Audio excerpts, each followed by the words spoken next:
পাখির মতো গুলি করে নির্বিচারে হত্যা করছে।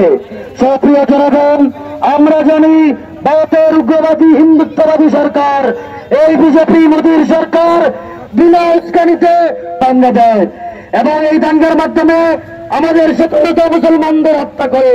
আজকে আমরা এখান থেকে জানিয়ে দিচ্ছি, ভারতের নরেন্দ্র মোদীর কর্ণগ্রহে আমাদের আওয়াজ আমরা পৌঁছে দিচ্ছি, অনতিবিলম্বে ভারত যদি এই সাম্প্রদায়িকতা থেকে এই সাম্প্রদায়িকতা থেকে ফিরে না আসে, আমরা গাজওয়াতুল হিন্দের জন্য অপেক্ষা করবো।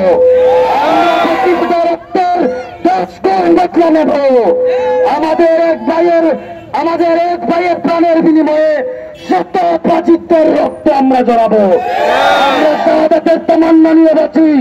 তোমরা বাঁচতে যেমন ভালোবাসো, আমরা মৃত্যুবরণ করে শাহাদাত অর্জন করতে তেমন ভালোবাসি। সংগ্রামী জনতা, এদেশের পাড়ায় মহল্লায়, এদেশের গ্রামে গঞ্জে বাজার ঘাটে সব জায়গায় আমাদের মুসলিমদের ঐক্যের জন্য আজকে থেকে কাজ করতে হবে।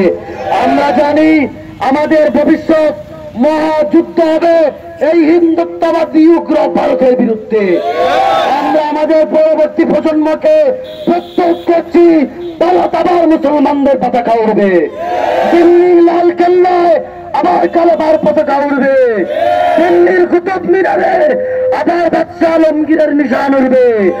আজকে বাদশাহ আলমগীরের সমাধিতে উগ্র হিন্দুত্ববাদী বিজেপি সরকারের উস্কানিতে তারা আমাদের ভারতে মহাসম্রাট ছিলেন সম্রাট আওরঙ্গজেব আলমগীর, তার সমাধিতে হামলা করেছে। এমনকি এই নাগপুর জারি অবস্থায় তারা টার্গেট করে করে মুসলমানদেরকে হত্যা করছে। আমরা আজকে আমাদের এখান থেকে আমার ভারতীয় ভাইদেরকে জানান দিচ্ছি, তোমরা ভারতের ভাই নয়, তোমাদের স্থান আমাদের কলিজার ভিতরে। তোমাদের এক ফোঁটা রক্ত ঝরলে শত কোটি প্রাণের রক্ত পারে ঝরে। আমার ভাইদেরকে আজকে আমরা বলি, ইসরায়েলের হামলায় যে সমস্ত ফিলিস্তিনি ভাইগণ আজকে শাহাদাত বরণ করছেন, আমরা তোমাদের প্রতি সমবেদনা জানাচ্ছি। আমরা বলছি, ওয়াল্লাহি বিল্লাহি তাল্লাহি, আমাদের সামর্থ্য থাকলে আমরাও তোমাদের সাথে শাহাদাতের নজরানা পেশ করতাম। কিন্তু আমরা তাও বলছি, আমরা প্রস্তুতি নিচ্ছি, এই প্রজন্ম প্রস্তুতি নিচ্ছে আগত এক মহা বিপ্লবের জন্য।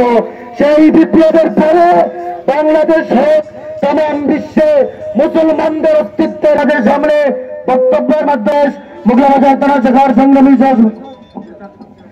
আজকে আমাদের প্রোগ্রাম আমরা এখানেই সমাপ্ত ঘোষণা করছি, দেওয়ার মাধ্যমে শুরু হবে। আমরা আমাদের এই মানি চেতনা গ্রামে গঞ্জে সব জায়গায় ছড়িয়ে দিব তো ইনশাআল্লাহ। আল্লাহ